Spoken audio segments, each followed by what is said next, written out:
BRP community protection legal এইডের যে কার্যক্রম পরিচালিত হচ্ছে, আজকে আরেকজন ভুক্তভোগী পাওয়া গেছে। আমাদের কাছে প্রায় 150টা ফাইল জমা হয়েছে। এটা নিয়ে আমরা 19 জুলাই 2024 সাল থেকে কাজ করে যাচ্ছি। আমরা আনুষ্ঠানিকভাবে 1 ডিসেম্বর 2024 আমরা প্রেস ক্লাবে অনেক বড় প্রোগ্রাম করেছিলাম। বাংলাদেশে সর্বপ্রথম আমরাই মামলা বাণিজ্যের বিষয়টি সরকারের সামনে উঠিয়ে এনেছি এবং বাংলাদেশের প্রায় প্রতিটা চ্যানেলে আমাদের নিউজটা প্রচার হয়েছে। এইরকমই একজন মামলা বাণিজ্যের প্রতারণার শিকার আজকে আমাদের কাছে তার সমস্ত জীবনের দুঃখ কষ্টের কথা বলেছে। আমরা দেখেছি প্রিভিয়াসে যারা আমাদের কাছে এসেছে, এক বিষয় নিয়ে 3টা মামলা হয়েছে, একই মামলা বাদী 2 জন, এবং যাদের বাদী করা হয়েছিল সেই বাদীদের নাম ভুল হয়েছে অথবা বাবার নাম ভুল দিয়েছে, কোথাও মোবাইল নাম্বার ভুল দিয়েছে, ঠিকানা ভুল দিয়েছে, এবং একজনের এনআইডি আরেকজন ব্যবহার করে মামলা করেছে। ঠিক সেরকমই একজন ভুক্তভোগী আজকে আমাদের সাথে যোগাযোগ করেছে এবং সে বাসায় ঘুমাতে পারছেন না। তিনি কোনো দল করতো না, তিনি একজন ব্যবসায়ী, কোনো আওয়ামী লীগ করতো না, বিএনপি করতো না, জামাত করতো না, শিবির করতো না, কোনো পার্টিতেই সে সম্পৃক্ত ছিল না। ইভেন রাজনৈতিক কি সেটাও সে জানে না, অথচ তার নামে হত্যা মামলা হয়েছে। তো আমরা এই সমস্ত কথাগুলো যিনি ভুক্তভোগী আজকে তার মুখ থেকেই আমরা শুনবো। প্রথমে তার পরিচয় উনি বলবে, বলার পর যে কি বিষয়, তার সাথে কি ঘটেছে, কোন থানায় মামলা হয়েছে, কেন তাকে মামলার আসামি করা হলো, সে কোনো পলিটিক্সের সাথে জড়িত কিনা, রাজনৈতিক পরিবারে তার কোনো কেউ আছে কিনা, কেনই বা তার নামে মিথ্যা মামলা হলো, আমরা সরাসরি তার মুখ থেকে শুনবো। আসসালামু আলাইকুম। ওয়ালাইকুম আসসালাম। প্রশান্ত বিশ্বাস। আমার জন্মস্থান পিরোজপুর জেলার কাউখালী থানার অন্তর্গত। আমি পেশায় একজন গার্মেন্টস ব্যবসায়ী। আমার উত্তরা 11 নং সেক্টরে আমার বাইং হাউস আছে। জুলাই আগস্টের গণ অভ্যুত্থানে সময় আমি ঠিক উত্তরাতেই ছিলাম না, যেখানে আমার নামে মিথ্যা মামলা হয়। মিথ্যা মামলা হয় এভাবে যে আমি নাকি হত্যা মামলার আসামি। তো আমি বুঝতেই পারতেছি না, আমার ফ্যামিলি, আমার নিজের রাজনৈতিক কোনো পরিচয় নাই যেখানে, সেখানে আমি কিভাবে মিথ্যা মামলার আসামি হলাম।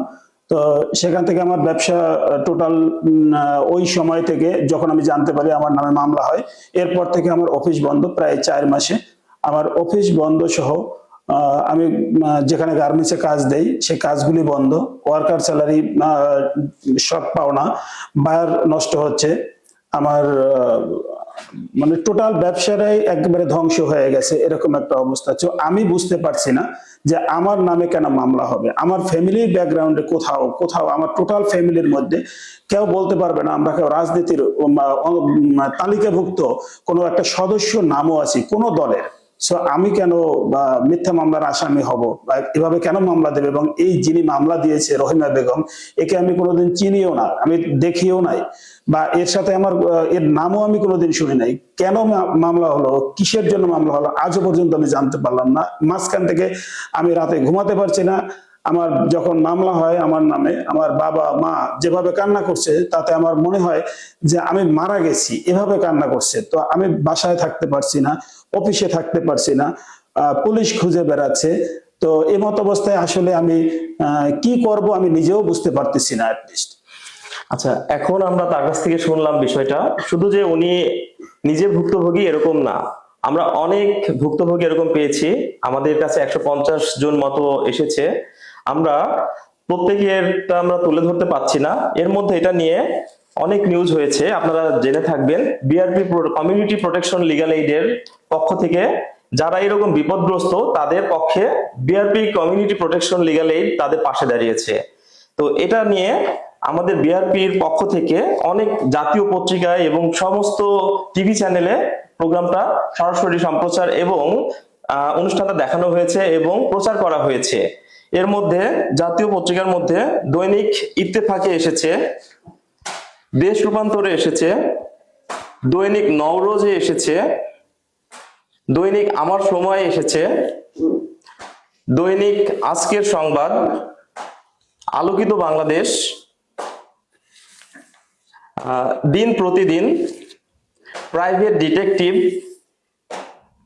মুক্ত খবর, দৈনিক আজকের সংবাদ, ঢাকা প্রতিদিন এবং আমাদের এই প্রোগ্রামটার পরে আমাদের ডিএমপি কমিশনার প্রধান উনি প্রথম আলোতে বলেছেন যে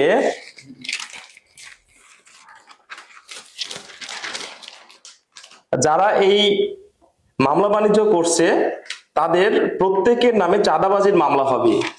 তো আমরা অনেক ভুক্তভোগী ইতিমধ্যে হাজির করেছি, যারা মামলার সাথে যুক্ত আছে কি যুক্ত নাই এটা তদন্ত করে প্রশাসন দেখবে।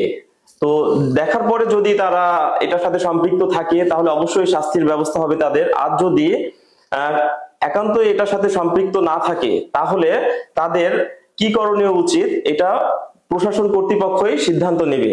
তো আমরা পরবর্তী অনুষ্ঠানে আপনাদের কাছে আরো কোনো ভুক্তভোগী, নতুন কোনো ভুক্তভোগীকে নিয়ে আপনাদের সামনে হাজির হব। এখন দর্শকদের উদ্দেশ্যে আমি কিছু বলতে চাই যে এরকম অনেকেই আছে যাদের নামে মিথ্যা মামলা হয়েছে। তারা হচ্ছে বাংলাদেশের পরিপ্রেক্ষিতে, বাংলাদেশ আইনের এতে তারা মামলার কথা শুনে, হত্যা মামলার আসামির কথা শুনে তারা সামনে আসতেছে না, ভয়ে পালিয়ে আছে।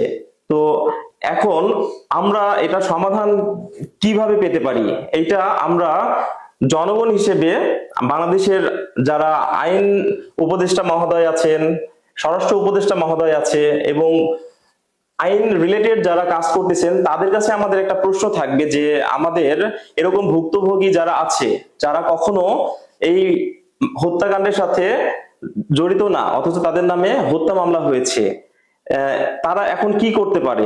এখানে আরো কিছু কথা বলা জরুরি। আমরা ইতোমধ্যে কিছু থানার মামলা পেয়েছি, যেমন হাতিরঝিল থানা মামলা আছে, একই বিষয়ে 3টি মামলা হয়েছে।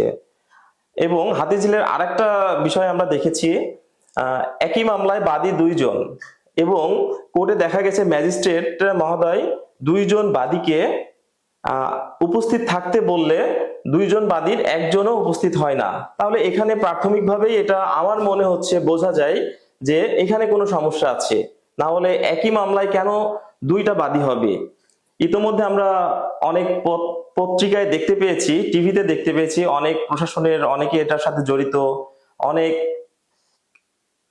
অনেকেই এটা নিয়ে বাণিজ্য করছে। তাদের আসলে হচ্ছে উদ্দেশ্য কি সেটা আমাদের বের করা উচিত বা প্রশাসনের বের করা উচিত।